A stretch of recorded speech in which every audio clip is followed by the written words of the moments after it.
The broadcast is now starting. All attendees are in listen-only mode. Welcome to today's coaching session with your host, Craig Proctor. Thank you very much, Andrea. Today, we are going to be talking about how to recruit, hire, and train. And you may notice on your screen that I am on the coaching website. And you don't have to go there now, but you can if you want to. You can have that up. I'm going to be doing a webinar. See, there's our webinar. But I'm also going to be bouncing back and forth between the coaching site. Sorry, not a webinar. I've got a PowerPoint up here. I'm going to be bouncing back between my PowerPoints and between all the resources that are on the coaching website. Okay, so I'm going to start off by showing you some of the resources that are on the coaching site under this topic of how to recruit, hire, and train. And then we're going to go through the PowerPoint presentation that I've created for this particular session. And, I'll show you how to link together. So this is information that you should read, okay, on your own time. I'm not going to do that here today. Background, what is a rainmaker? The 9-step strategic process, the recruiting system, the hiring system. I'm going to go through most of this, in fact, today, so you probably don't have to read it, but you can if you want. The time of your life checklist. This is where we're asking you to write down what you do all day long and assign a value to it. We'll talk more about that. DISC test example, so you can download the DISC personality test right there and make your own copy. Of course, you can order more of them. I'm often asked, Craig, where do we get these? Well, if you take a look at the bottom right-hand corner, you can order as many as you want. I think they're a couple bucks a piece. So that's where you order them from. Okay, organizational chart. If you're a solo agent, this is what your organizational chart is going to look like. Okay. If you have a team, your organizational chart for a larger team is going to look like this. Now, right now, if you're a solo agent, remember, you've got to write your name in all those boxes. Okay, so we'll cover this in more detail, but while we're waiting for everyone else to join, just thought I'd give you a quick preview of everything that's here. Then we're going to have a look at the recruitment ads. Well, we're going to talk today, how do you get great talent? How do you recruit? How do you hire? How do you train these people? So let's start with the ads that you're going to use for recruiting. Okay, they're all here. Okay, these are all the recruitment ads that I used. Okay, these are for licensed team members, and these are for unlicensed team members.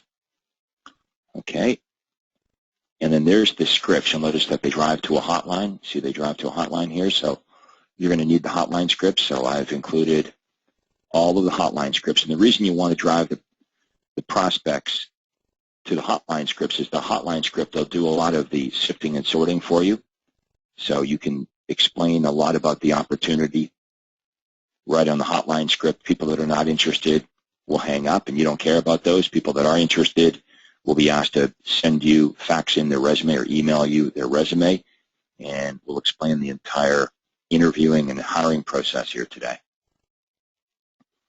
Okay, then we've got position contracts. Position contracts here for everybody on my team. So, you can model after these. Of course, your position contracts may be a little bit different, but it's better than starting from scratch, right? You can take a look at my position contracts for customer service manager, database manager, outside sales agents. Okay, and if we have time, we'll go through those in more detail today. And then the overall contract for all licensed agents is right here. I had my lawyer create this, and this is the contract I'd recommend that you take to your lawyer. Your lawyer will probably want to change a few things.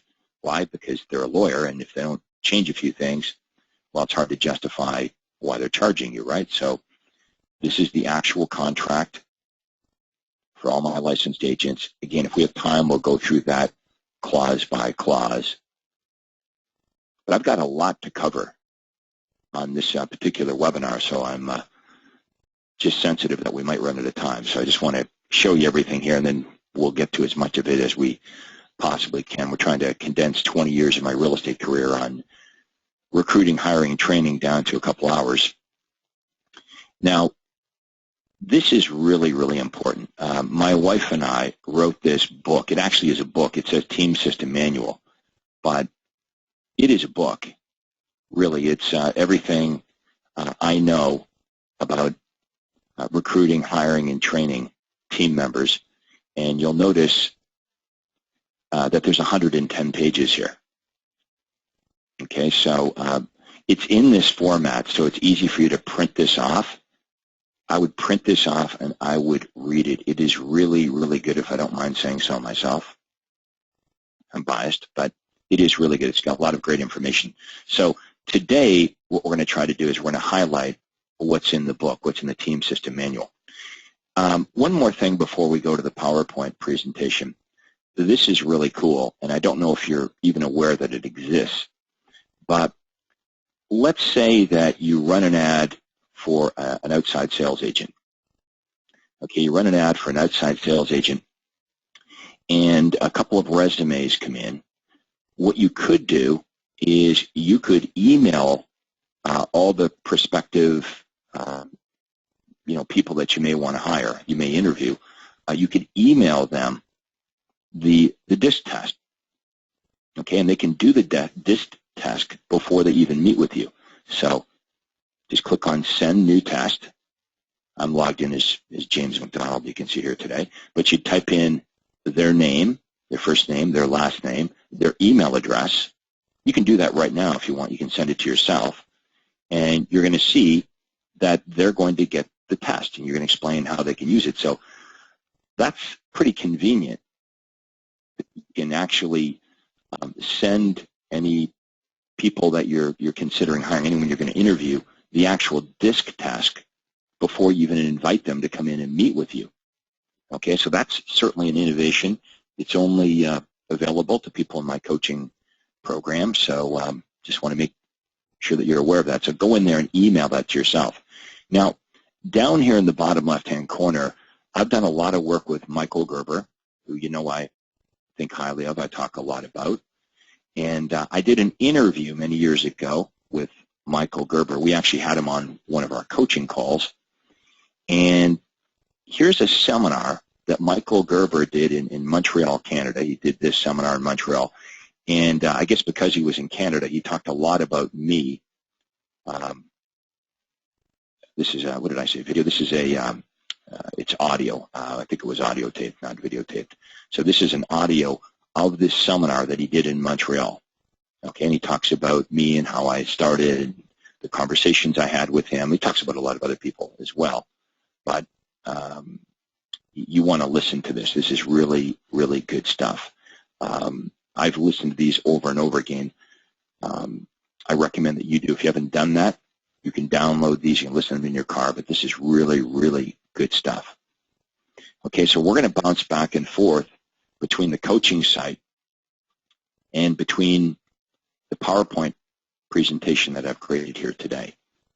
So, as you know, I leverage myself in 3 different ways, right? With marketing, with technology, and with people. And that's what we're going to talk about here today, is with people. And you probably come to the conclusion that there's only so much you can do. Eventually we all run out of time, and that's why it's important for us to learn how to leverage ourselves. And now, first, you're going to leverage yourself with technology.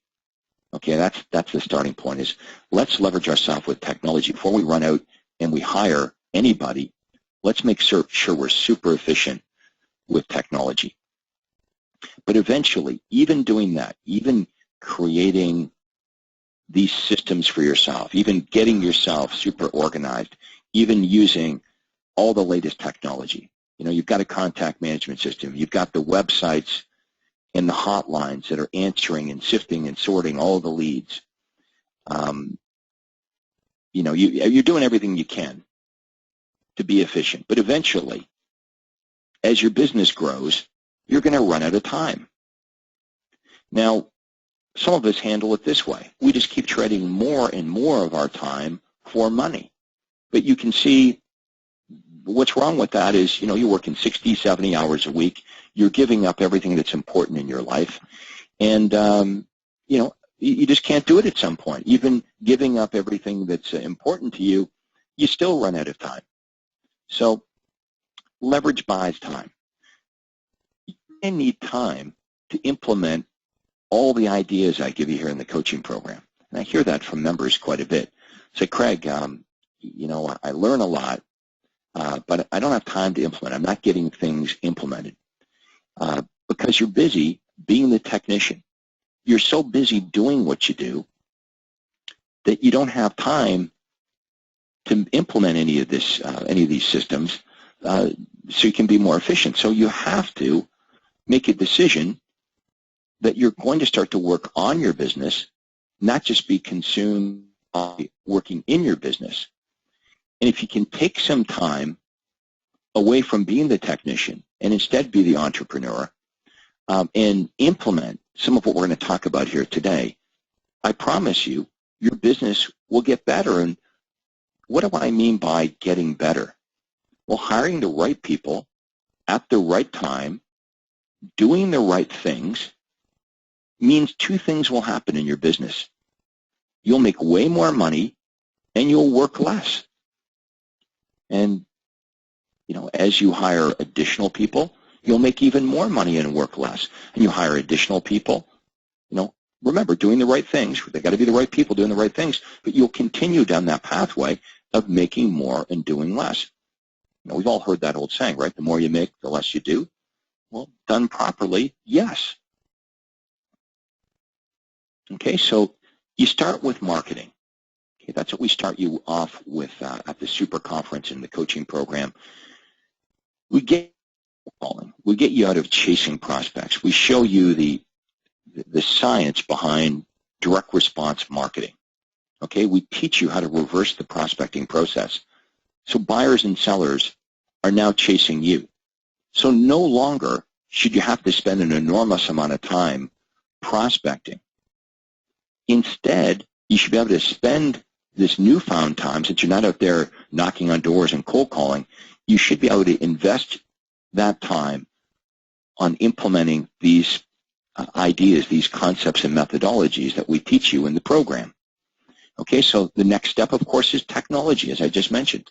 You don't run out and hire somebody before you become a super efficient solo agent. And then you're going to hire your first assistant. And we're going to talk today about, well, who should I hire? What should they do? Do I hire a licensed person first? Do I hire an unlicensed person first? And maybe you've tried to hire people in the past. Maybe you've tried this whole team idea before and you failed at it. Okay, it doesn't mean it doesn't work. It just means what you did doesn't work. Let's face it, there's way too much proof in the real estate business today that this team concept works, and it is the way to go, and the most successful realtors in North America implement a team. It's not going to go away. In fact, you're going to see the solo agent possibly become extinct as more and more teams are created. So this is not just about providing you a better income and more time off and better customer service. It's about you surviving in the real estate industry. But this is me back when I started in real estate. Many of you operate that way. It seems like the thing to do, right? Because everybody else in real estate seems to be operating that way. They're all, crazy too, busy doing it, working 60, 70 hours a week. They're exhausted. So we believe when we get into the business and we look around at everyone else that it's just, the nature of the business. It's just the way it is. And I was, if not one of the first agents in North America to have a team. And nobody else was doing this in the 1980s that I know of, not in Canada anyway. So I looked around at other, professions outside of real estate, and they seemed to all work with a team. It made sense to me. So I guess the advantage I had coming in as a brand new agent with no experience in sales or marketing is this whole concept made sense to me. See, some of the best ideas that I implemented into my real estate business came from outside of real estate. And they do say that industries are reinvented from the outside, not the inside. I look around at the way other professionals operated, doctors, lawyers, and it just made total sense to me. So, here's a comparison. And this is part of what I would use in my listing presentation. I used to be this one agent doing everything, trying my best to juggle all the balls, trying to give each one of my clients my undivided attention.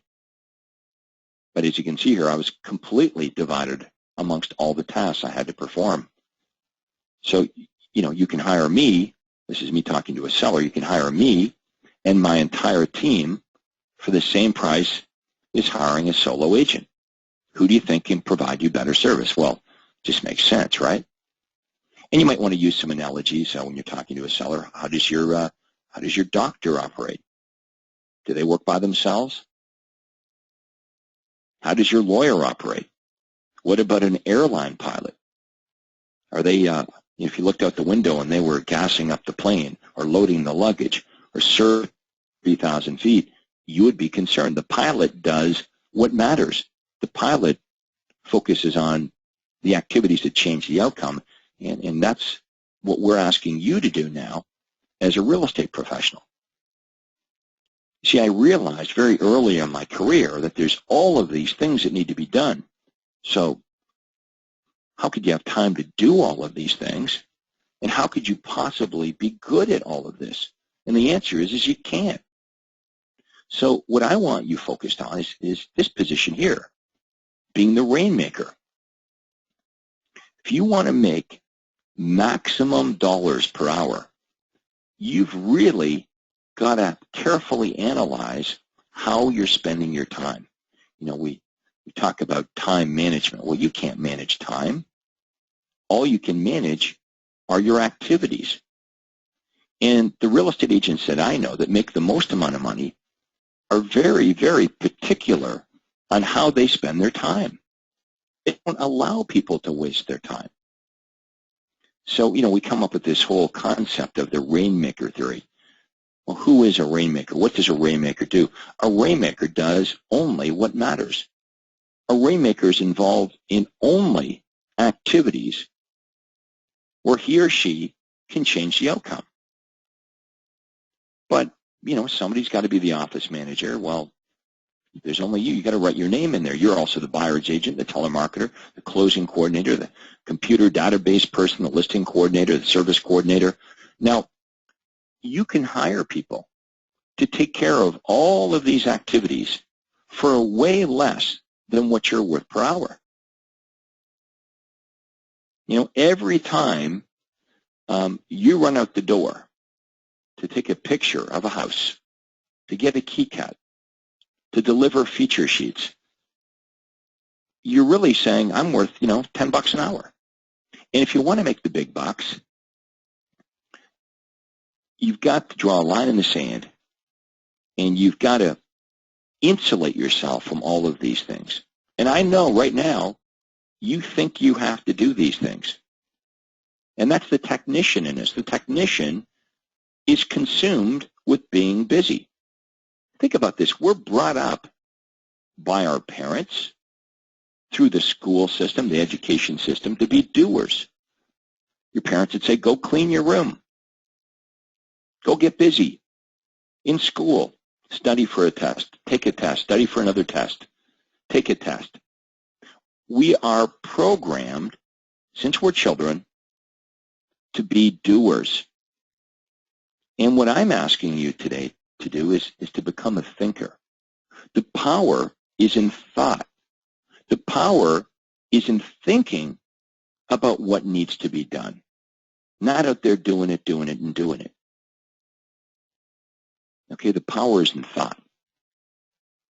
And if you haven't read this book by now, I strongly recommend that you do.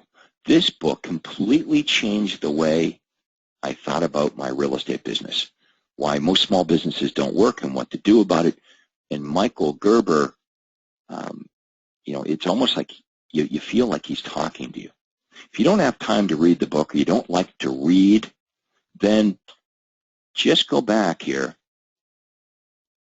to the coaching site and listen to my interview with Michael Gerber and listen to these audios, part 1 through 4.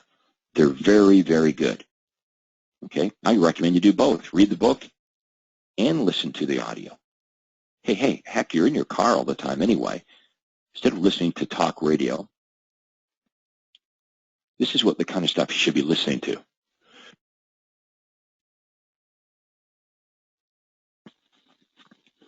The E-myth, what does that stand for? The E-myth stands for the entrepreneurial myth. What's Gerber talking about, the entrepreneurial myth? What's that mean? Well, he says that most people think that, if you're an entrepreneur, people that go into businesses, they're different, right? They're entrepreneurs. He says it's not true. It's a myth that most people that go into businesses, in fact, are not entrepreneurs. They're simply technicians suffering from an entrepreneurial seizure. And the myth is this. The guy that's a mechanic, because he's a good mechanic, figures, I'm not going to work for this. Well, why am I working for this guy? Wants to get rid of the boss, goes out and starts his own auto mechanic shop. Because the myth is, because he's good at the technical aspects of being an auto mechanic, the myth is that he knows how to run a business that works. And it's not true. The two are completely different things. So let's take a look at us as realtors. We're really good, right? At the technical aspects. You know what to do with buyers and sellers. You know what to say on the phone. We teach each other to become better and better and better at it. But how many successful real estate agents, successful on the outside, right? They're making lots of money, but they have no life. They may earn a lot, but they don't net anything. They're unhappy. They're unhealthy. They don't see their family. They're miserable. And eventually, they burn out. Now, they might be able to do the sprint for a while. You folks can relate to that, right? Suck it up, work 50, 60, 70 hours a week. You do it for a year. You do it for 2 years. You say next year will be different, but it's not. And you keep doing it and doing it and doing it, and eventually you burn out. That's why 80% of real estate agents don't make it to their 5th anniversary. They can do the sprint, but they can't do the marathon. So the idea here is let's build something that works so well it makes your life better. Okay, let's design your business so the business serves you instead of you being a slave to it. Gerber joked, he talks about the fact that, as I mentioned, people, they're attracted to having their own business because they think, I'm going to have all this freedom. I'm going to get rid of the boss, and now I'm going to have all this freedom. And the first thing they lose is their freedom. The business that's supposed to serve them shuts out all the light in their life, and they don't know what to do about it. Some of you are living what we call the success trap. What's a success trap? Well, you're successful. You make a couple $100,000 a year, but you're not happy. You're working all the time. You don't like what you're doing. Now, you're afraid to change it up or drop what you're doing because the money's really, really good. I call this a success trap. You're successful, but you've sort of created this monster, and you don't know how to get out from under it. Well, that's what we're going to help you with here today. Success is not just about money. And let's face it, a lot of agents that make a lot of money keep very little of it. Look at what you're netting when this is all done. If you don't leverage yourself, you're not going to make the big bucks. You're going to work way too hard, and you're going to be tempted just to give up. But I want you to think about this. Please write this down. What is my option? What is my option? So as we start to talk about recruiting and hiring and trading your team, there'll be some bad days. There'll be a couple people you hire and it doesn't work out and the road will be bumpy. There'll be times where you think, the hell with this, fire everybody, I'm going to go back to the old days, I'm going to do it all by myself. You're going to have days like that. You're going to have thoughts like that. Some of you can relate to that right now. But I want you to think about this. What is my option? A little sign here right on my desk says, what is my option?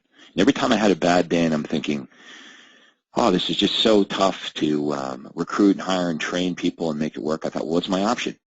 I could go back and do everything by myself, right? Drive myself crazy, work 80 hours a week, die young. It's not an option. So we got to figure this out. The good news for all of you is you really don't have to figure it out, because I have, and thousands of coaching members before you have. All you have to do is follow the plan that we lay out here for you.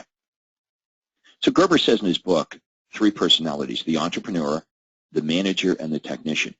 Unfortunately, most of us spend the majority of our time being the technician. 70% of the average person's makeup, he says, is being the technician. About 20% is the manager. Only about 10% is the entrepreneur. Now, what we want to do is we want to flip that around. The money is not being the technician. Okay, the money is not being the doer. The money is in the thinking, in thought, the power of thought, thinking how to do a better job of what you do. So this is going to require a major paradigm shift. If you want to get to where I was in my business, it means you can't keep doing what you're doing, right? Now, to change what you do, can everyone follow me? To change what you do, you have to change the way you think, right? The thoughts come first, and then the actions follow. When you change how you think, everything else changes. So that's my job, is to help you change the way you think about work. What is acceptable to you today will not be acceptable to you in the near future. You can't go back and keep doing what you're doing. You can't think the thoughts that you're thinking right now. You need to start talking to people that you're not talking to right now. And that's why I always recommend that you come to our super conferences and that you participate on these calls so you can meet other real estate agents going through the exact same changes that you're going through. The support in our organization is incredible. We've got people that share like in no other organization because people shared with them when they started. I like this quote here. You're so busy doing what you do that you don't have time to learn what you don't know how to do. Isn't that the truth? You know, and I'll hear that as an excuse that members use when they fail to come on all the training and coaching calls that we provide, or they fail to come to the super conferences that they're entitled to come to for free. They've already paid for this training. It's included in the coaching program. And they say, well, Craig, you don't understand. I'm too busy doing what I'm doing right now. I don't have time. So don't be guilty of being so busy doing what you're currently doing that you don't have time to learn what you don't know. You see, what you don't know is the opportunity. Okay, what you do know is the problem. Would everybody agree with that? We're so attached to what we do know that sometimes we're not open to what's staring us right in the face, the opportunities that surround us every single day. And here's the deal. You look around at what everyone else is doing, and you say, I'm not doing too bad. I'm pretty good at what I do. And I'm going to agree with you. Some of you are pretty good at what you're doing. But it doesn't matter how much better you get at it. Getting better at what you're currently doing is only going to get you so far. So what do I mean by that? Well, you could become a little bit better with the universal callback script. You get a little better with your presentations. You could work some more hours, right? You could work 7 days a week instead of 6 days a week. And, you know, you could maybe you'll sell 10% more homes, maybe 15%. That's not a quantum leap, though. That's not what we're talking about here today. And it all relies on you. It means you got better. So it all comes down on you. So we're going to talk about working on this thing, not just in it. And I know that's your fixation. Your fixation is, Craig, how can I become better at this? Can everyone agree that that's a problem? How can I become better? And I'm not saying that getting better at what you do isn't important. And I'm also suggesting some of you are already pretty damn good at what you do. But it's not going to get you to where we're talking about today. There's no quantum leap in that. Please write this down. 10 times more results in half the effort. 10 times more results in half the effort. You're not going to get there by simply becoming better. Okay, this is going to require leverage. So the advantage of becoming good at what you do is for this purpose, so you can show other people how to do what you do. That's the real leverage point. The reason I teach you to be really, really good at all of this, to be good at the universal callback script, so you can teach somebody eventually how they can be good at it. And now you can give some of those leads to this assistant. The reason I want you to be really good at the listing presentation and the buyer presentation, so eventually you can teach somebody else how to meet with buyers and sellers and get the same great results that you get. And once they get the same result that you can get, your job is done. You're free. Why? Because you no longer can change the outcome. Okay, so opportunity one is, yep, we teach you how to get better. You're going to be more efficient as a solo agent. But I'm going to tell you right now, there's only so far that's going to get you. You know, you might go from 30 homes to 50 homes, or 50 transactions, maybe to 100. I think I did, I think I did close to 100 transactions by myself. Drove myself crazy. Made myself physically sick. It was not duplicatable. And then I hire an assistant, and I go well over 200 transactions and work less. And I hire another one, and I'm into the 300s. And you know, I was selling 500 to 600 homes every single year with a team of 8 people. That's pretty efficient. I didn't have a team of 18 people. You see, I see these people that have a team of 25 people and they sell 100 homes. That doesn't impress me. That's not efficient. Let's teach a bunch of agents how to do what we do. If you can sell 50 transactions, for 50 transactions, you can teach somebody else how to do that. Now let's teach 2 people how to do that. Now let's teach 4 people how to do that. Gerber says if your business depends on you, you don't own a business, you have a job. Okay, so many of you have a job. It's not a business. Now you think it's a business because you got business cards, you say you're in the real estate business, but just be aware you don't have a business, because a business is an entity that runs on its own. A business does not require your presence. Just like, you know, your house, it just is, right? It doesn't require you being in the house. The house just is, no matter where you are. Well, if you had a real business, the business would operate on its own. So that's your goal, is to slowly remove yourself from your business, so eventually the thing runs without you, or at least partially without you. So you can shut the cell phone off. You can go to Hawaii with your spouse for 2 weeks and not worry about the thing. It's funny because many of our platinum members say that when they go away on a vacation for 2 or 3 weeks, away on long vacations, take 2, 3 weeks, go to Europe, I'm not suggesting, they go away and never come back, but they go away for 2 or 3 weeks. Thing off. They don't call the cell phone up. They don't call into the office. They don't worry about it. They're truly on vacation. And when they come back, the amazing thing is the business did better without them. Not just as well, but did better. As long as I am my business, I don't own one. Okay, as long as I am my business, I don't own one. And you may be okay with having a job. But that's not the opportunity. The opportunity of this program is to really run a business. I want you to think about this too. How much money, if you're with a franchise, how much money do you give every year to your franchise? And I want you to ask yourself, what am I getting in return?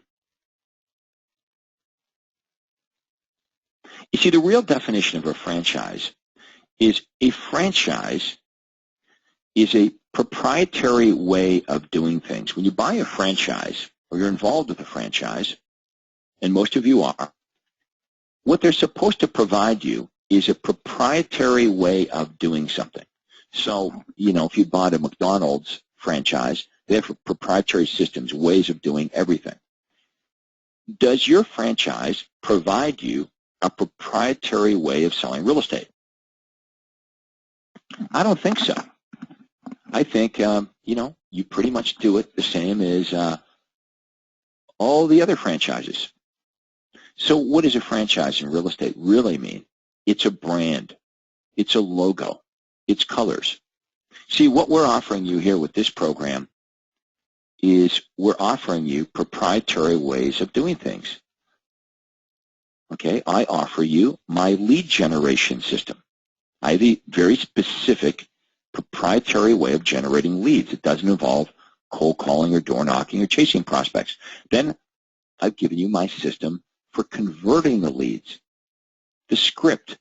Here's what to do and say with the leads to qualify the lead and to ask buyers and sellers to meet with you. Here's our follow-up processes. Here's our listing presentation system, our buyer presentation system. This is what you do once you have clients. This is what you do with past clients. This is our referral system. See, these are all duplicatable systems. You plug this system into the business, and what happens is the system works so you don't have to. All right, so you should have already done this at the super conference, right? What are you worth per hour? And we'll just whip back here to the coaching site here for a minute. You can see here, time of your life. Let's just pop this open here. What did I ask you to do way back at the first super conference? I said, hey guys, you know what would be great? It'd be great if you would actually do this. It would be good if you actually went back home and you wrote down all day long what you do all day long. So, I make feature sheets. Okay, so I spent an hour making feature sheets, but I could have hired somebody for $10 an hour. Okay, then what did I do? Well, then I pulled info off MLS. Okay, then what did you do? Well, then I took pictures. Now, I may be exaggerating. Maybe you don't do all these things, but I'd like you to write down what you do all day long, and then you're going to assign MLS. Okay, do I need to pull off the hot list? Maybe that's $12 an hour there. Took pictures, maybe $8 an hour there. But you write down what you do all day long. Okay, now up here in this box, I want you to figure out what you're worth per hour. So let's say, and I know I've done this for you, but we'll do it again anyway. Realtor makes $100,000 a year. We're talking gross, not net, because the net usually is gross, but we'll talk about the gross. Realtor makes $100,000 in a year in gross commissions. And let's say they work 40 hours a week. Reasonable, right? 40 hours a week. I think they call that banker's hours, 40 hours a week, times 50 weeks a year. They take 2 weeks for vacation, so 50 weeks per year. 40 hours a week times 50 weeks would equal 2,000 hours. Okay, so the realtor is trading 2,000 hours, okay, for the $100,000. Okay, so $100,000 divided by 2,000 hours, realtor's worth $50 an hour. If you're worth $50 an hour, should you be doing that? Should you be doing that? Should you be doing? No. You can't afford to keep doing the things that you're doing. Now, there's other things here that are rainmaker activities, okay? So how about listing presentation? That's a rainmaker activity. What's that worth? Maybe that's worth $2,000 an hour. So I want you to write down what you do all day long, and I want you to isolate all the stuff you shouldn't be doing because you can't afford to do it. And I hear the opposite. I can't afford to hire an assistant. You can't afford to hire it. Okay, I want you to think about it in different terms. I remember when I started in the business, I remember coming home exhausted, and my family would say, well, did you sell anything? Nope. Well, why are you exhausted? What have you been doing? You've been out of the house. You left at 8 o'clock this morning. It's 8 o'clock at night. You've been out for 12 hours. You didn't sell anything. What'd you do all day long? And I had to really think about that. I was exhausted. I truly was. I was busy. I was, in my mind, working very hard, but I didn't produce any results. Now, a couple of years later, here's what happens. I work 1 hour the whole day, and I list a home and make a $15,000 commission check, and I worked 1 hour because everything else was being done for me. What was more productive? Okay, and working an hour a day, that's duplicatable. Working an hour a day to make 15 grand, can we all agree? That's duplicatable. Working 12 hours a day to make nothing is not duplicatable. So I'd like you to do this exercise, complete this exercise if you haven't already done so. So what are you worth per hour? Are we worth $100 an hour, $200 an hour, $300 an hour? Once you figure that out, that may help you make a paradigm shift. You can't afford to be doing some of the stuff that you're doing. But you're going to analyze what is it that you do all day. Now, there's an order to delegation. The first thing I'd like you to delegate is anything that doesn't require a real estate license. Okay, get rid of it. So what did my first assistant do? Everything that didn't require a license, including taking my dry cleaning in, driving my car through the car wash, all my paperwork, all my banking, everything. So make a list of everything that needs to be done. Of course, you should make the list before you hire the assistant. Okay, don't do it backwards, right? Many of us make that mistake. We hire the assistant, and then we spend the rest of our life trying to get him or her to do what we want them to do. Don't do that. That's why we create these job descriptions, you see. Let's go over to the job descriptions here. Where am I here? Boom, we'll go back here. Position contracts, job description, same deal. Okay, so let's pop this open. Let's have a look at some of these. We're going to, now this is me dividing my business up into many positions, okay? So call coordinator, answer incoming calls, database manager will also assist you with phones, a caller asks for a team member by name, so everything is written out here. Now, these are many different positions that all need to be combined into one when you hire your first assistant. You follow me? Because you're only going to have one person.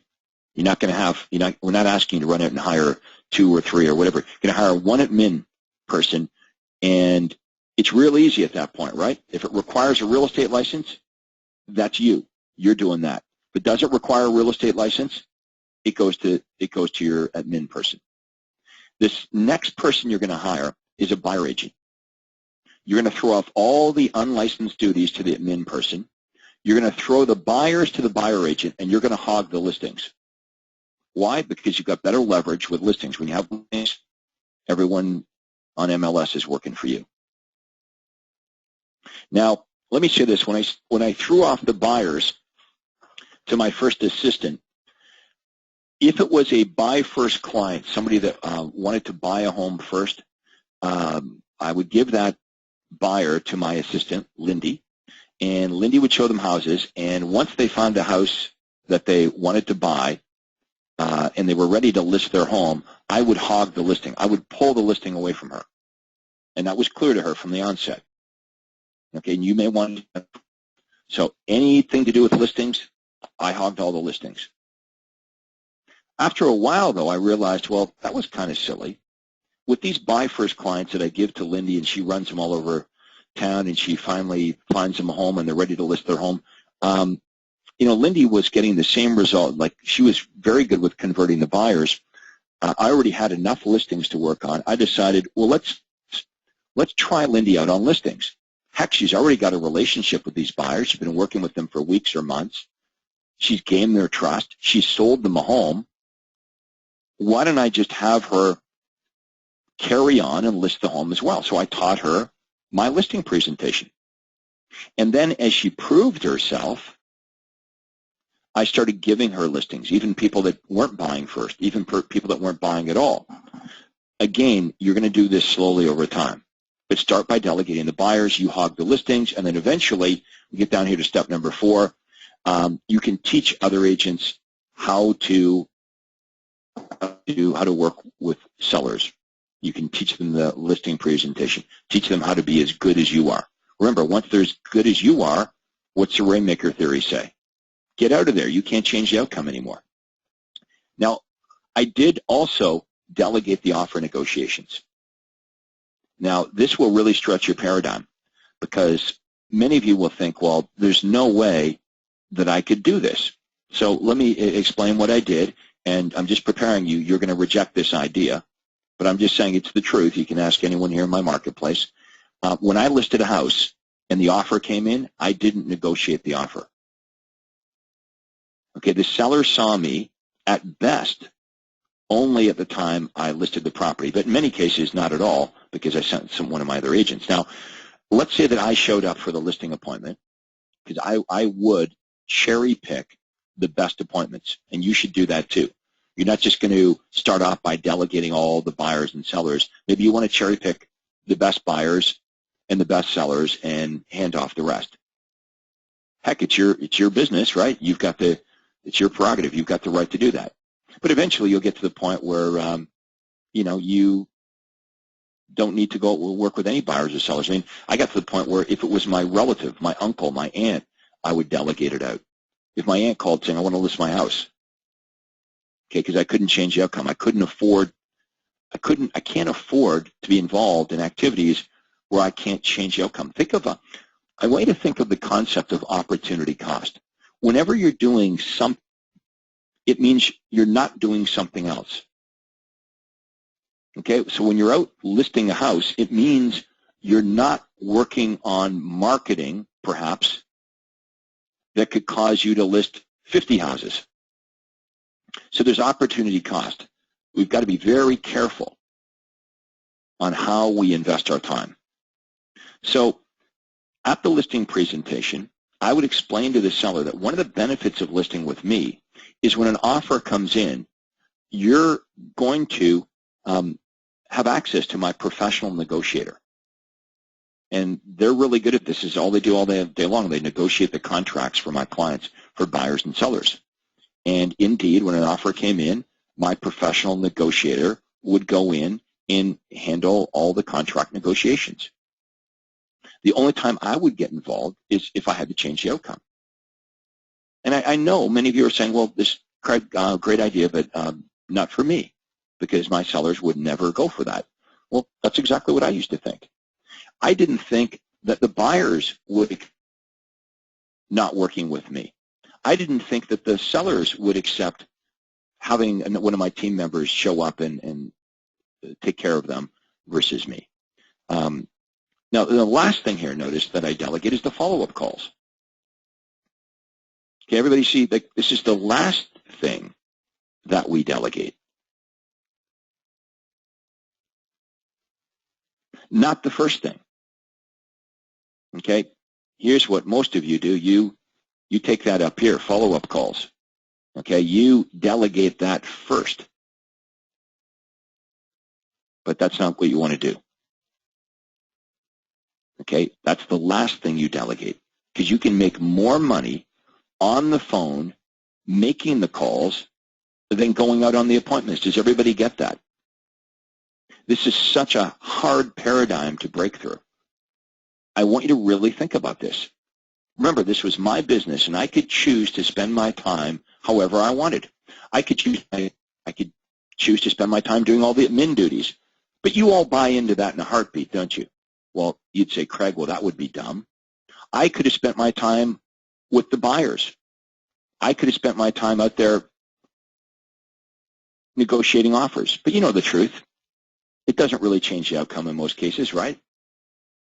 They either accept it, they don't accept it, they sign it back, and the buyer either ponies up, the seller comes down, but not often can you change the outcome. I could spend all my time doing listings, and that makes sense to all of you, right? Yeah, listings, that's where I should be spending my time. But even more important than spending your time going out getting listings is the follow-up calls. You see, in an hour on the phone, I could set up 4 or 5 listing appointments. Now, in an hour, I can't list 4 or 5 homes. Hell, I'm lucky to list 1 home in an hour. So if I'm making my callbacks, I'm calling back my new leads, let's say tonight between 9 p.m. In that 2-hour period, I might be able to set up 8 or 9 appointments. Well, there's no way that I could list 8 or 9 homes. Now, I know some of you might be saying, but Craig, when you hand the listings out, you're only getting half the commission. If I split the commissions 50-50 with my outside sales agents, you're right. But let's say I set up 8 appointments tonight between 7 and 9. I set up 8 listing appointments. And I'm giving away 50%. Well, that would be like me. I'd have to go out and list 4 homes in that 2-hour period to make the same amount of money. Well, there's no way I can list 4 homes in 2 hours. So just be convinced that this is the last thing you want to give up. Now, it got to the point where I couldn't make all the follow-up calls. Too many leads coming in. Well, what am I going to do now? Well, one choice was I could stop running all the ads. Right? How many of us get frustrated? You got all these leads. You don't have time following up. And I understand your life because I've lived it. Here's what's happening right now. See if I'm describing this correctly. Okay? The person doing the calling, you, is also doing the doing. You've heard me say that before, right?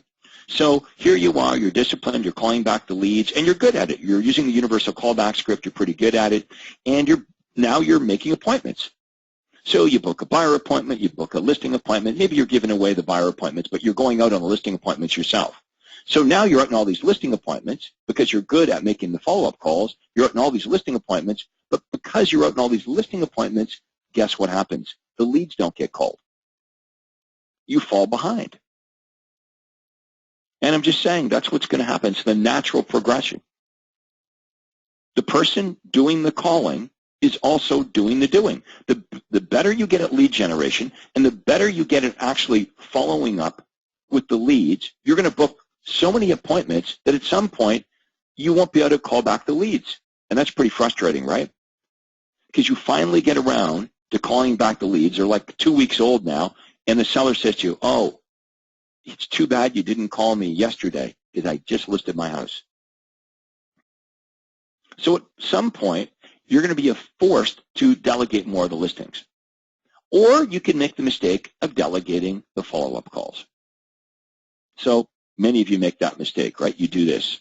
You delegate the follow-up calls because you see yourself as too important, too valuable to make the follow-up calls because you want to go out and you want to work on these listings. Okay, that's where you want to spend your time. So you delegate all of this. Well, what's the problem here? The person that you've delegated this to is not as good as you, and what they convince you of is that the leads are no good, even though there's dozens or hundreds of them, which seems odd to you because when you were calling them, they were good, but they tell you they're no good. Now, that's why I really like the idea of you making the follow-up calls, and this is the last thing that you delegate, because you now can lead by example. When you hire an inside sales agent to help you follow up the leads, they can't BS you because you know what's possible because you two are making the calls. So the transition is this. You're going to start by, because there's only you, right? You're going to be making the phone calls, and you're going to be going out and getting the listings. It's easier for you at some point to hire agents to go out and get the listings, to hire somebody to help you make the follow-up calls. Just saying, that's the truth. This is the hardest position to recruit for right here because nobody wants to do it. It's easy to hire for this position, right? You run a couple ads, you call a few agents around town. Imagine calling a couple agents around town saying, hey, George, hey, look, it's Craig over here. Look, I've got this real problem. I've got all of these sellers that want to list their home, and I just don't have time to handle all the business. Would you like to come over here, work with me, and let's say we could split the commissions 50-50. This position, real easy. Also easy to hire for that position. This one, not so much. So it's the hardest position to recruit for, and you already possibly know that because you've tried. Now, here's the other problem. If you're not really good with the follow-up calls, how are you going to teach this new person to do this? How are you going to teach somebody to be good and not good at? So my advice is you got to suck it up here, folks. You've got to be really good at this. You've got to lead by example. This is the last thing you're going to delegate, and it's easier to delegate 1 through 4, and you spend most of your time here. Okay, very few agents get this, but I'm just saying that's how it worked right to the end of my career. I made the bulk. I did the bulk of the heavy lifting because I could make more money in that activity than I could anywhere else in my business, and so will you. So hopefully everybody gets that.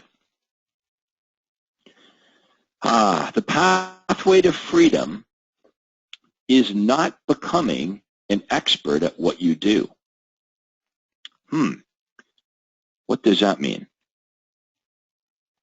The pathway to freedom is becoming an expert at what you don't do. Think about that, man wearing that hat around the office. Imagine thinking all day long about how to not do things. What did I say earlier in the webinar? We're brought up to be doers, right? Go clean your room. In school, study for a test, take a test, study for another test, take a test. We are brought up, programmed to be doers, to be busy doing. So you get into the business and you're busy and you're doing it. And I want you to think about how to not do stuff. Become an expert at figuring out how to not do things. If you weren't so busy doing things, you'd have more time to think about things. Okay, again, the power is in thought. The power is in how you think about the work that needs to be done. So here we are, an hour into the webinar. How to recruit, hire, train, and manage your people. The first thing that most agents do when they realize they need some help in the form of an assistant is to hire somebody, anybody, to take the pressure off. Are you guilty of that? You're exhausted, you're desperate, I just need some help, and you just hire the first person that comes along. Don't do that. Hiring the person is the last thing to do. The first thing you're going to do is, and you've done this, you've all done this, and if not, you can go back to the coaching site and you can take the test again, okay?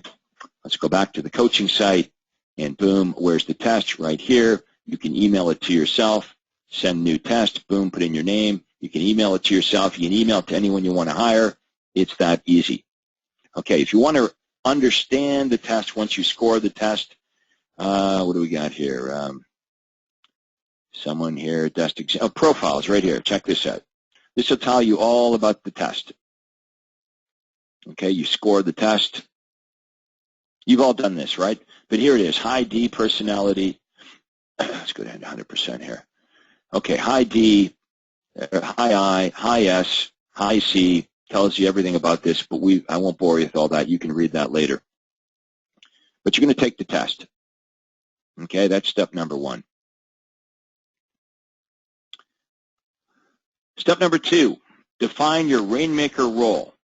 Okay, understanding what you can change the outcome of. Okay, so I get you to write down what you do all day long. Okay, we get you to determine what you're worth per hour. We've done that today. And then you're going to isolate all the stuff that you're currently doing that you no longer should be doing. Why? Because it's $8 to $10 an hour stuff. It's not rainmaker activities. You're going to create the organizational chart. Okay, organizational chart. That's the wheel, right? Okay, remember the wheel that we looked at? You're going to create that. You're going to define the positions on your organizational chart. So let's just go back to the coaching site here. Okay, organizational chart for team. Okay, your solo agent. Let's say your solo agent. Yours is real simple. Solo agent. Here's your organizational chart. You're the rainmaker, and you're going to hire one unlicensed person, one unlicensed assistant, and they're going to do all this stuff for you because there's only one person. They're going to be the manager of the office. Call coordinator means they're going to answer the phone. They're going to be the courier, take the pictures, key boxes, feature sheets, and they're going to manage your database. What are you going to do? You're the outside sales agent. You're the inside sales agent, means you're calling back all the leads, and you're servicing all the customers. So small team means there's you and one unlicensed assistant. Okay, this is what the unlicensed assistant's going to do. This is what you're going to do. Now, keep in mind, I've got all of these. You read the team system manual, what I say, 110 pages there. Okay, all my position contracts are here. Hopefully we'll get time to go through the contract. Hopefully we'll have time to take some questions here. But everything's right here. Okay, so you're going to create the position first. Does that make sense? You don't hire the person and then chase them around trying to get them to do what you want them to do. That's chaos. If you hire the person before you design the position, if you make that mistake, you have a business that's people-dependent, not position-dependent. Some of you may have an assistant like that right now. Her name's Mary, and you have no idea what Mary does, and you sure hope she never leaves you. Well, what happens if Mary says, you know, I am leaving, or I want a raise? Okay, how many of you have people that work for you that refuse to do things that you want them to do? So you've done this backwards. You design the position first. You create these position contracts that I just showed you, and you get them to sign off on the position contract, acknowledging that they're going to take responsibility, that they're willing and able to do all the things that you're asking them to do. You design the position first. You don't hire the person and then try to fit your business around the person. As your business grows, you're going to hire people to fill the positions. You start off with one person, then you hire another one on your own time frame. Remember what I said earlier, you're going to hire the right people at the right time, doing the right things. Now, some of you might be totally happy with just hiring one administrative person. And, it helps you take your business from transactions to 50 transactions, and you're working less and you're making more money, and you're totally happy with that. There's going to be others that, want to shoot for the moon, and you want to, totally remove yourself eventually and sell hundreds and hundreds of homes. Well, we can help everybody reach their goals. I understand not everyone in this program has aspirations to make millions of dollars. But when you find out how easy this is, you might change your mind. Okay, so now you've created this position contract. Detailed description of each position. When you hire your second assistant, you're going to build in cross-training. If one of them leaves you, they become sick or whatever, well, guess what? You'll have someone that can fill in. It's better than being held hostage, right? And trust me on this, it becomes easier as you hire additional people because you become better at it. You become better at hiring, you become better at training them. It gets easier. Number 7, decide which order you're going to fill the positions in. Okay, consider the needs of your business. So I'm suggesting admin person first, then a buyer's agent, and then execute the plan. I like all these acronyms. We did this at the conference. How do you find good people? Well, you need to advertise for them. That's how you're going to find good people. Okay, so let's have a look at, I don't know what happened there by advertising. Here's one of the ads. Okay, how to make a good living selling real estate without ever prospecting again. This is probably similar to what you responded to. This is why you're in the program, right? Well, if you ran an ad like this, do you think there might be other licensed agents in your area that are also sick of cold calling and door knocking? Think of how easy it is to recruit licensed agents when you control the leads, right? You're generating all these leads, and if you're not getting rid of leads, then don't do this, right? Don't hire an assistant. You don't need an assistant. Everybody gets that, right? Like, I'm not suggesting everyone run out and hire an assistant. If you don't have enough leads, enough business to keep you busy, well, obviously, you're not going to run out and hire a licensed agent. I'm talking to those of you that are having trouble keeping up. You're generating enough business that you are not getting back to people. You're wasting leads. You know who you are. You're wasting leads. By the time you call them back, sold through someone else, you're not reaching people. You need some help. So how easy is this?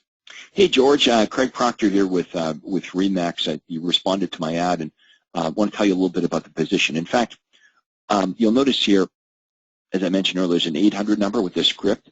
You're going to model after that script, and you don't even have to talk to these people initially because agents in your area that are interested in this position will call the 800 number, listen to the 4 or 5 minute script that you've recorded, and decide whether they're into this or they're not.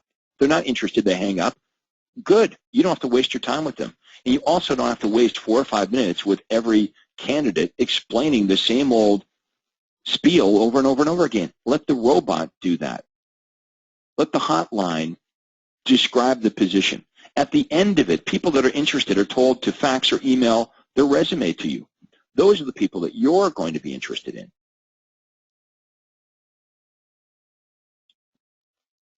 So you're going to review the resumes that are faxed or emailed to you. You're going to select out of those which candidates you want to be you're interested in, and you bring them all in at once for a group interview. My assistant calls them. They don't know they're coming in for a group interview. They all get their surprise group interview. Put them all in the boardroom. I walk in. My administrative person gives them the personality test. You could, set them up to have that test done, as I mentioned a few minutes ago. You can email it to them ahead of time. She scores the test. I walk in. I present my vision of, what this opportunity is all about, what it's like. Try to be really blunt at this point. Yeah, I'm not trying to sugarcoat the position like I used to. I'd be so desperate. I used to be so desperate to hire people. I'd make the job sound too good, right? Well, I might have 8 or 10 people in my boardroom. I'm only looking at hiring one, so I'm going to be very candid, very blunt, tell them what the opportunity is all about, what I expect of them in return.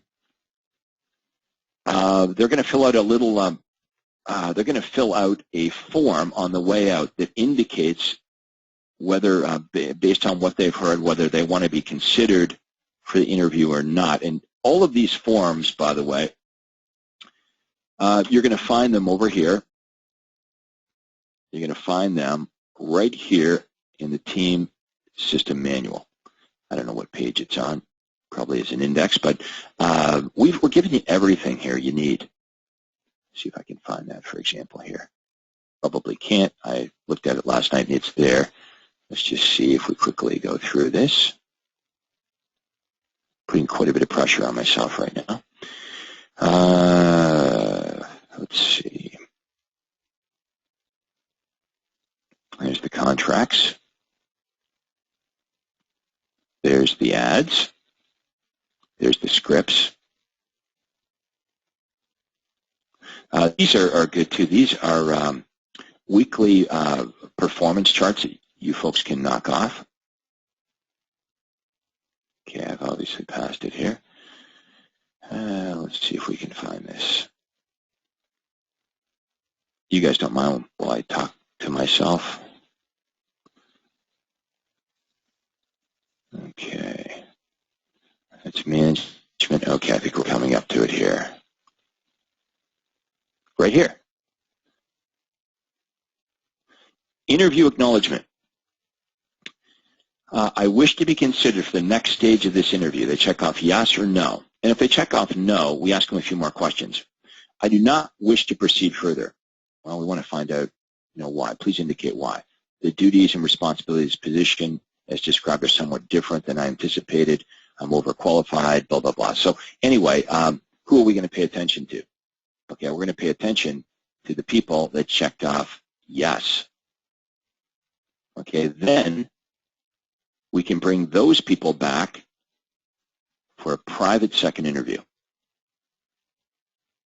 Okay, I review the personality tests of the candidates who, yes, did express an interest in going to the next stage, choose the ones we're most interested in, and boom, they come in for individual interviews, and hopefully I hire one. I make an offer of employment.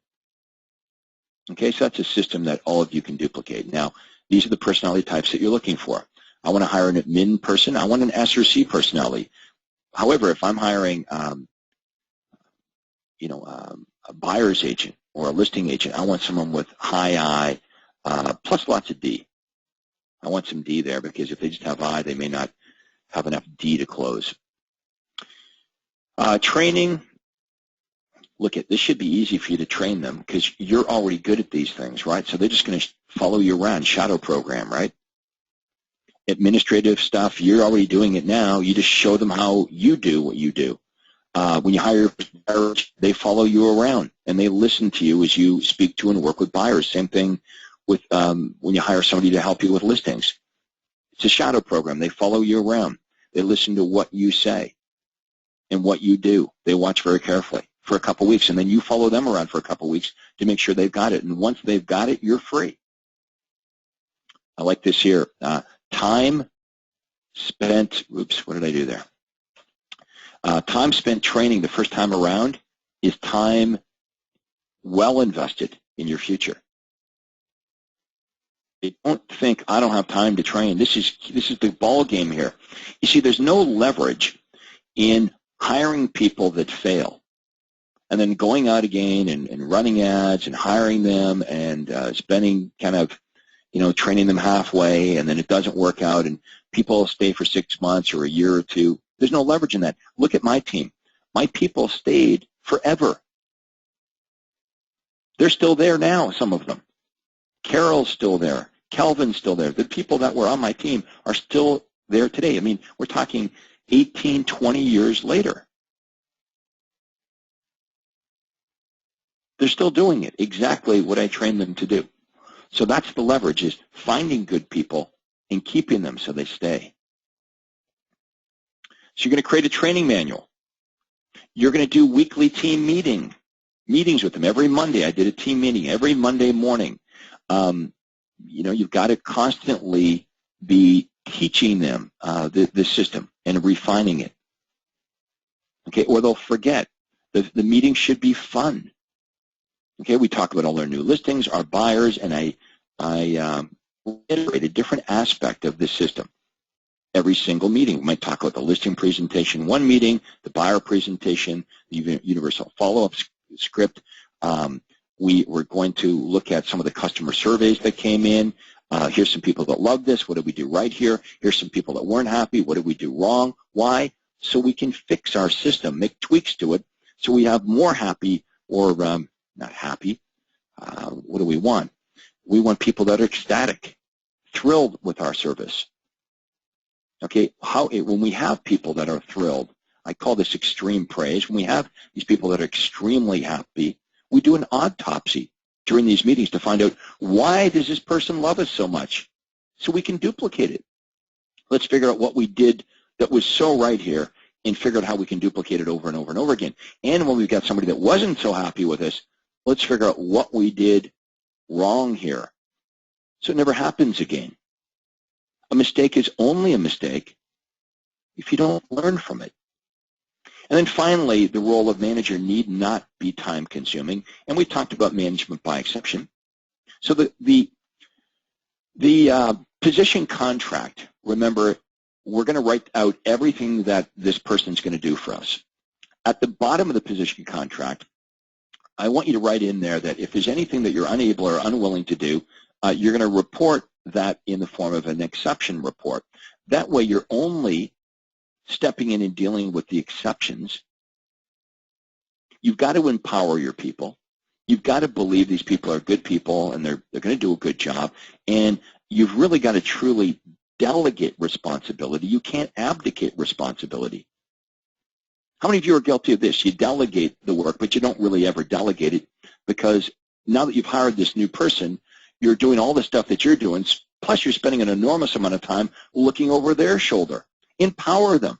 Yes, they're going to screw up. They're going to drop the ball. They're going to make mistakes, but that's how they learn. And if you're not willing, go back to the sign on the wall here that says, what is my option? What's your option?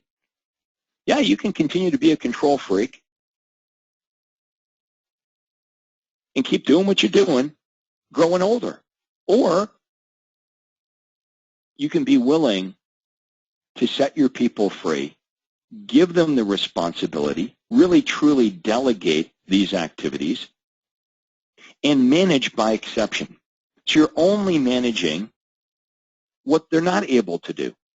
So they simply fill in the nature of the exception, the date it occurred, the problems which it arose. Now the beauty with this exception report is the bottom half of the page you'll notice says the solution implemented. So you're teaching your people to think like you. Really simple. And sooner or later, they do start to think like you, and they stop saying, hey, you got a minute, you got a minute, you got... Guy, shortly into this, moved out of the RE/MAX office, and I moved home to my home office, which is where I'm calling from today. It was the best move ever because people could knock on the door and say, Craig, you got a minute. I forced my people to teach, to think like me. I just included this for fun. Town of Newmarket, 50,000 people. I was selling 500 to 600 homes a year. A lot of you complain about, well, my marketplace is too small.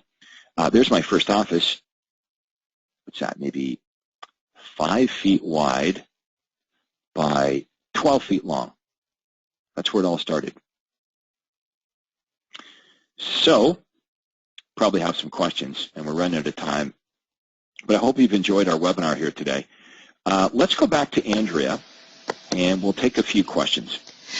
Yes, sir, and if you haven't done so already, you can type your question in the chat box or click the hand icon if you have a working mic or on the telephone. Our first guest is Vic McCarrion. Your line is now open. Yeah, hi, Craig. Victor, how are you? Sir, I have a few questions, please. One of them, if we give a disc test and the person for OSA comes with high S or high C, should we interview them? What position are you recruiting for? For outside sales agent, buyer's agent. Probably wouldn't be the best fit, right? That's true. That's true. So the benefit of sending the test in advance is you can screen out prospects, and if I'm hiring an administrative person, somebody to do detailed work, I want the S or C. But if I want an inside sales agent or an outside sales agent, I probably want someone with higher I or D. You see, it doesn't matter what personality type you are, you can hire the right people around you. For example, Vic, what personality type are you? I'm S. Okay, so you could delegate the buyers and sellers to agents that are strong with D or I, and being an S personality, you could do a much better job focusing on running the business, the details, and the systems. Plus, let's face it, that's what you really like to do anyway. Yes. Yes. So it doesn't matter. Like, think about this. Think of this as a baseball team. And if you're a really good pitcher, but I say, hey, Vic, you're not going to pitch today. I want you to be the back catcher. you may not be as good in that position, nor may you be as good on first base, but you're a hell of a pitcher. So the idea here is let's put all the players in the right position. You know, quite often what's happened, Vic, is agents will come through the coaching program or to the super conference and they'll say, you know, I've got an assistant. I've got 2 assistants, they'll say. And one's a buyer agent and one's an administrative person. I gave them the test, and what I found out was the buyer agent should be the administrator and the administrator should be the buyer agent. They had the right people, but just in the wrong positions. Cool. All right, Vic, we better move on. I hope that helped out. Yes, how about the power presentation? I have a question. Where is this power presentation, please, the one you just showed? It's on my desktop here, see? It's right there. I know what you're getting at. I'm being smart. You want it, right? I don't have that available, but everything, Vic, you're going to find is on the coaching side here. Okay, everything you need is right here. This was this was a crutch for me. This PowerPoint. Okay, this is a crutch for me, so I could go through everything that I wanted to go through. But everything you need is right here. Okay, so don't worry about that. Worry about that. Our next guest is Aaron Green. His question, Craig mentioned to create a timing or training manual. Is there an example of a training manual in the website or a list of things to discuss in our weekly meetings? The training manual. It could be in the team system manual here. It could be there.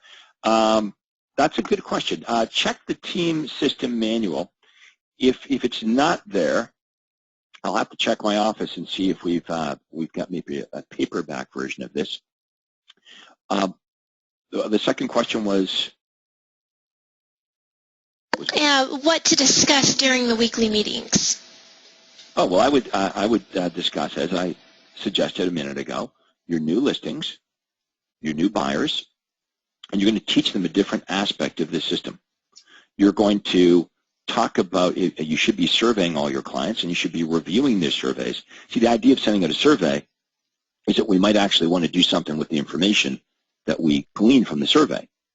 So new listings, new buyers, teach them a different aspect of the system, buyers, seller presentation, universal callback script, deal with your surveys that are coming in, deal with any problems. You might have your lender come in. You know, there's topics here. If you want to cheat a bit, here's what you could do. You could take a look at all the topics that I teach you during the coaching program, and one week you could take one topic, the next week you'd take another topic, and by the time you got to the end of it, you could start all over because they wouldn't remember. Let's wrap it up. We're at about the 90-minute mark. Oh, one more thing I want to share with you guys. That was the contract here. Licensed agent contract. Let's do this before we wrap it up. A couple of important clauses here. This is really valuable, by the way. This is like, I don't know how much money I spent with lawyers to figure this out, but this is really, really good, and it should be the basis of your contract. So standard of performance, I understand that Joe Blow, okay, my name, Craig, standard of performance, and I agree to adhere to the best of my ability at a high level. I understand I will be given minimum performance requirements by Craig Proctor, and that my job performance in relationship to these requirements will be reviewed on a weekly basis. Clause 2, duties of agent. I understand that my duties as a licensed real estate agent and job function are to be determined by Craig Proctor, and that these responsibilities will be reviewed, augmented, or amended by Craig Proctor as necessary. I understand that my attitude, appearance, service, and skills reflect upon Craig Proctor, and therefore any deficiency of any of the above may result in termination of this agreement. And then, of course, there'll be a Schedule A. I don't know if we've got the Schedule A. We'll go to that in a minute. Compensation. The following compensation schedule, which can be amended at any time during the contract by Craig Proctor within 30 days' notice, shall apply. That's on the Schedule A. Okay, clause number 4 here is important. Let me just pull this up here. Clause number 4, very important. Property of Craig Proctor. I agree that all leads, prospects, clients, buyers, and sellers contained on Craig Proctor's database, including those who I'm working with, are the property of Craig Proctor. And upon termination of this contract, whether by Craig Proctor or myself, all the leads, prospects, clients, buyers, and sellers will remain with Craig Proctor. In the event that the paragraph is violated or breached, paragraph 11 of this contract will be enforced. Let's go down to number 11. Check it out. Liquidated damages. All leads, prospects, and clients are the sole property of Craig Proctor. For any reason this contract is terminated, I agree that the established value of any lead, prospect, or client acquired under this contract for the purposes of liquidated damages are $5,000 per lead. So that certainly discourages people from leaving me and stealing my database, because contractually they're agreeing that if they do business with any of my buyers and sellers that are in my database, once they leave me, that each lead is worth $5,000. Enforceable contract. Database procedures. All new leads, prospects will be cross-referenced on the database management system wherever possible before you commence working with them. You just want to make sure when you got a team that someone else in the team isn't already working with that buyer or seller. All leads entered in the database management system must be contacted a minimum of every 90 days. Now, here's the deal. If my team members aren't speaking to these buyers and sellers at least every 90 days, then they don't get paid a commission. And this will prevent your team members from everyone in the phone book in your contact management system and then holding you hostage saying, well, now you got to pay me. Open house tours, we talk about that. Calendaring of leads. All leads, prospects, and clients are the property of Craig Proctor. If a lead, prospect, or client is not ready to buy or sell, but there is reasonable expectation that such a decision may be reached within 1 year, then they're going to enter them. So that was my rule in my office. If they're not going to do something within a year, please don't enter them into the contact management system. Past clients and referrals. I agree to provide Craig Proctor with a list of names of my past clients. So the deal is this. If I'm recruiting an agent that's been in real estate for 15 or 20 years, they're going to have a client list. So if they provide me a list of all their clients, and it has to be reasonable, I'll pay them a 25% referral, okay, on anybody on that list. Marketing scripts and databases. It is agreed that all marketing materials, scripts, and correspondence will be provided by Craig Proctor and are the property of Craig Proctor. All databases are not to leave the office or to be copied. Limitation of authority. This is important. When a client is prepared to list and or purchase property, I will use the training and materials, including listing forms provided to me by Craig Proctor, to attain the most accurate list price for the longest term. I'll also endeavor to maintain the maximum acceptable commission whenever possible. I agree to refer any client or potential client inquiring about entering into our trade-up guaranteed sale program. I further understand that I do not have the authority to enter into a guaranteed sale program with any client or potential client. I love this last clause here. I understand that if I do not know how to do something or I do not feel comfortable performing a task, I will inform Craig Proctor. All legal, tax, real estate, and financial associated discussions that are outside my comfort level or beyond my level of experience shall be immediately referred to Craig Proctor. So by simply saying, well, I didn't know, not acceptable. If you don't know something, you come to me. As we covered, okay, non-compete clause, very important. Many of you have asked about this. Well, Craig, what if I hire somebody and teach them to be a superstar, and then they steal my business and set up shop across the street? Well, non-compete clauses stand up if they're deemed to be reasonable. So this would not be reasonable. What I would not stand up in court is if you said, well, if any of my team members ever leave me, they can't sell real estate anywhere in the world. That would not be a reasonable non-compete clause and would be kicked out. So we have to have a reasonable non-compete clause. So how about this? Agent agrees not to directly or indirectly, as a principal, agent, broker, employee, consultant, director, owner of equity interest, or in any capacity, become engaged in the real estate business using in part or in whole the Craig Proctor marketing system. This provision shall be enforceable by injunction or other equitable relief.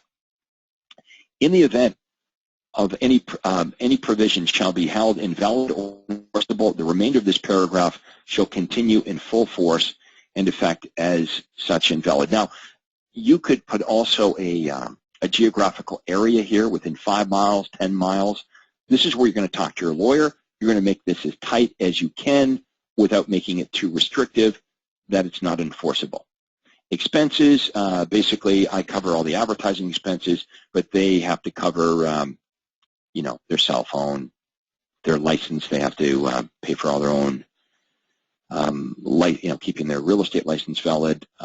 Personal computer cost, I cover that, and that's about it. Now, of course, this is going to have a schedule A, B, and C, and so on, but this will give you folks a great head start. Okay, just take this to your lawyer, massage it, make it work for you. Way, way better than starting from scratch. Anyway, we really are out of time now, so I want to thank everybody for being with us here today on our training session on how to recruit, hire, and train. Everyone have a great day and go sell some houses. Take care, and that concludes today's webinar.